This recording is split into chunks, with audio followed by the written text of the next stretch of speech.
ओम साई राम। कैसे हैं आप सब?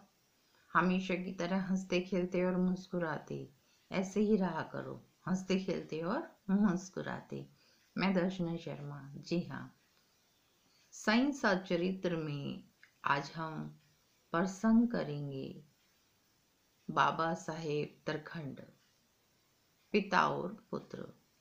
बाबा साहेब तरखंड प्रार्थना समाजी हैं और उनके बेटे और पत्नी, जी हाँ, बेटे और पत्नी उनकी साईं भक्त है। साईं भक्त वो भी हैं पर प्रार्थना समाजी हैं, पूजा पाठ ये सब नहीं करते। जबकि बेटा और उनकी पत्नी सुबह शाम साईंनाथ को भोग लगाना, दिया लगाना, जो कर सकते हैं सेवा में, भक्ति में, वो दोनों बेटा और माँ करते थे। इधर गर्मियों की छुट्टियां पड़ी। जब गर्मियों की छुट्टियां पड़ी तो बाबा साहेब तरखंड ने सोचा कि गर्मियों की छुट्टियां हैं, क्यों ना अपने बेटे और पत्नी को शिरडी भेज दूं। शिरडी जाएंगे, साईंनाथ का आशीर्वाद लेंगे और साईंनाथ के आशीर्वाद के बाद जब दोनों आएंगे तो और ज्यादा खुश दिखाई देंगे। बाबा की भक्ति में दोनों लीन रहते हैं। अब जब ये बात बाबा साहेब तरखंड ने अपने पुत्र से कही, पत्नी से कही, तो पत्नी ने कहा यदि आपकी इच्छा है तो हम शिरडी घूम आते हैं। परंतु पुत्र ने जैसे ही सुना वैसे ही तुरंत मना कर दिया। कहा कि पिताजी, आप हमारी तरह पूजा पाठ ये सब नहीं कर पाएंगे, तो आपसे प्रार्थना है कि मैं नहीं जा पाऊंगा।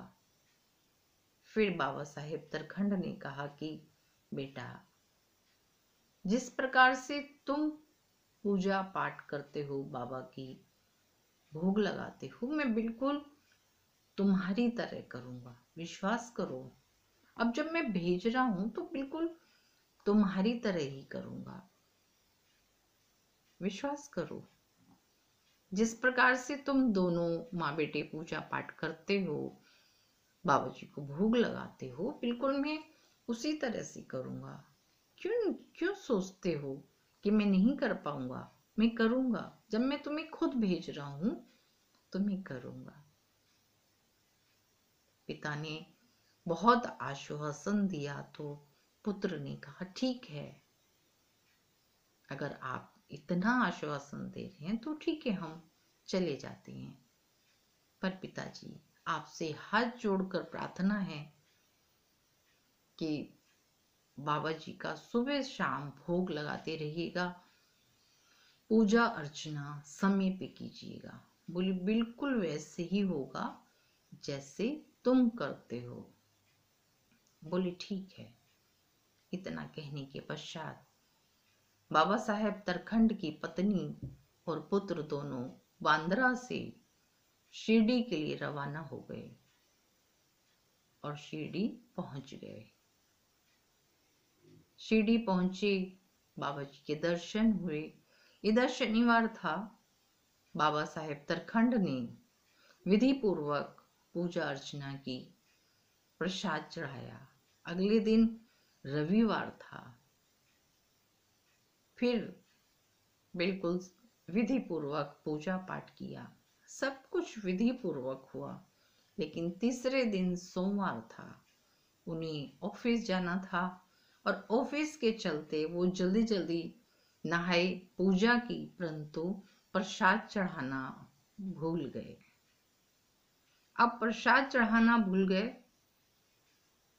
अब दूसरी तरफ देखिए, जब सभी बाबा का गुणगान कर रहे हैं, सभी बाबा से अपनी अपनी बात कह रहे हैं, सब बाबा से कुछ ना कुछ बोल रहे हैं, तभी बाबा कहते हैं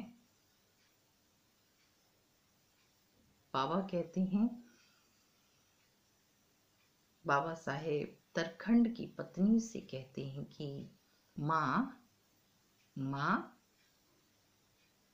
आज हम आपके घर गए तो बाबा साहेब तरखंड ने बाहर इतना मोटा ताला लगाया हुआ है। उसे देख के तो हम उदास हो गए, वापस आ गए। जानती हो माँ, फिर भी हमने खिड़की से जैसे तैसे करके अंदर घुसे। भूख लगी थी और माँ, जब भूख लगी थी हमने सोचा रोज की तरह प्रसाद होगा, पर माँ वहां तो कुछ भी नहीं था। इतनी जोर से भूख लगी और वहां भाऊ ने कुछ रखा ही नहीं। तरखंड की पत्नी समझ नहीं पाई कि बाबा ऐसे क्यों बोल रहे हैं कि घर गए, ताला लगा था, कोई मिला नहीं और हम भूखे ही लौट आए। विचित्र बात कि बाबा कहते हैं कि हम वापस लौट आए, भूखे ही लौट आए, कुछ था ही नहीं। लेकिन पुत्र समझ गया। पुत्र बगल में बैठा था माँ के। जैसे ही कहा कि वहां कुछ नहीं मिला, हम भूखे ही आ गए, भाऊ पुत्र समझ गया कि आज मेरे पिताजी बाबा साहेब तरखंड ने पूजा अर्चना में कहीं ना कहीं कोई गलती कर दी है। कोई ना कोई ऐसी गलती हो गई है जो नहीं होनी चाहिए। उनका बिल्कुल ऐसी कोई ना कोई गलती हो गई है जो नहीं होनी चाहिए। उसी का ही संकेत बाबा दे रहे हैं। उन्होंने तुरंत बाबा से बांद्रा जाने की आज्ञा मांगी। बाबा, बाबा मुझे वापस जाना होगा। मेरे मेरे पिताजी बाबा साहेब तरखंड शायद आपकी पूजा अर्चना नहीं सही से कर पा रहे हैं। वो शायद कहीं ना कहीं चूक कर रहे हैं। बाबा, बाबा आपसे बस इतनी ही प्रार्थना है कि आप हमें जाने की आज्ञा दीजिए। बाबा ने कहा, क्यों क्यों भाई? अरे गलती बाबा साहेब तरखंड कर रहे हैं, तुम क्यों जा रहे हो? तुम मुझसे मिलने आए हो, मेरे दर्शन करने आए हो, आशीर्वाद लेने आए हो, तो वापस क्यों जा रहे हो? आराम से रहो, बाबा साहेब तरखंड खुद कर लेंगे, चिंता मत करो, सब अच्छा होगा। दोनों माँ बेटे वापस अपने रूम पर आ गए। आते ही पुत्र ने पिता को पत्र लिखा कि पिताजी, आप विधि पूर्वक पूजा नहीं कर रहे हो। आज बाबा ने संकेत दिया कि वो भूखे ही आ गए। शायद पूजा अर्चना में कहीं ना कहीं आप कुछ ना कुछ त्रुटि कर रहे हो। ध्यान पूर्वक पूजा कीजिए, ध्यान पूर्वक बाबा का ख्याल रखिए। इतना कह के पत्र भेज दिया। अब शाम को जब बाबा साहेब तरखंड आते हैं और तरखंड जी आते हैं और वो आकर के अपने नौकर से जब भोजन मांगते हैं, तो भोजन में जब कहते हैं कि अरे मिश्री कहाँ है, प्रसाद कहाँ है, बिना भोग लगाए प्रसाद कैसे मिलेगा? अब बाबा साहेब तरखंड कहते हैं नौकर से, प्रसाद कहाँ है? तुम्ही से कह रहा हूं, प्रसाद कहाँ है? नौकर कहता है, साहब आप जल्दी जल्दी में पूजा तो कर गए, परंतु आपने प्रसाद नहीं चढ़ाया। वो एकदम उठे और उठते के साथ ही बाबा जी के सामने जाके बाबा को ही उलाहना देने लगे। कहते हैं, बाबा जी, मैंने शुरू में ही आपसे कहा था कि मैं प्रार्थना समाजी हूँ, मैं इस प्रकार से पूजा अर्चना ये सब मेरे बस की नहीं है, मैं जो भी करूं उसे स्वीकार करना, और अगर भूल जाऊं तो आप मुझे याद दिलाना। आज मैंने प्रसाद नहीं चढ़ाया और आपने मुझे याद भी नहीं दिलाया।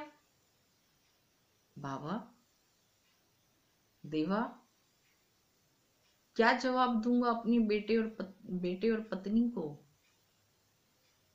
देवा, मैंने आपसे कहा था कि मेरे से चूक हो जाए तो आप मुझे याद दिलाइएगा, पर आपने तो ऐसा कोई काम ही नहीं किया। देवा, मैं आपसे क्षमा मांगता हूं, आपके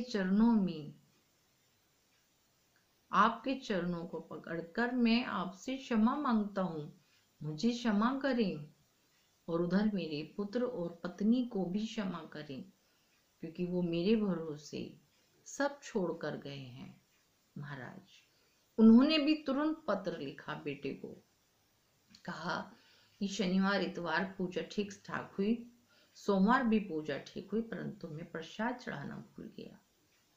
बाबा से क्षमा तो मांगी है, परंतु तुम मेरी तरफ से भी बाबा के चरणों को हाथ लगा के क्षमा मांग लेना।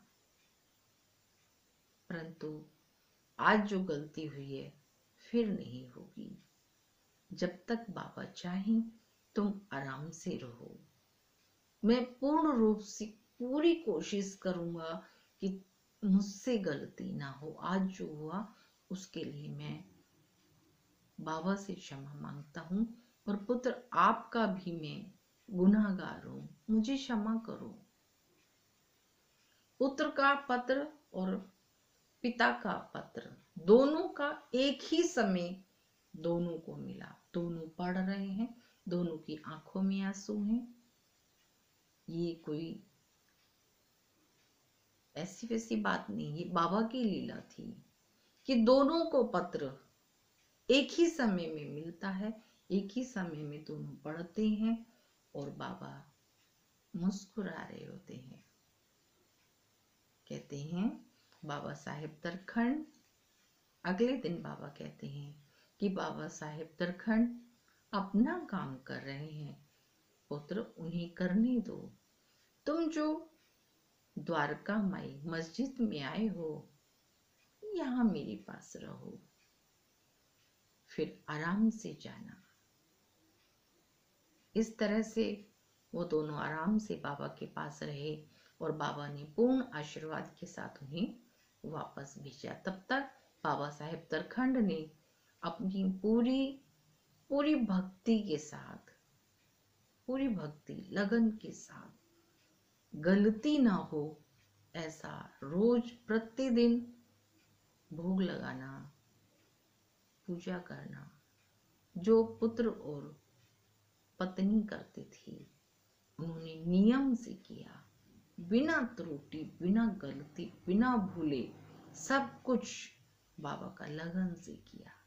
अब सब ठीक था, बाबा भी खुश थे, बाबा साहेब तरखंड भी, पिता, पुत्र और पत्नी सबका आपस में बहुत अच्छा था। ओम साई राम। मैं दर्शना शर्मा।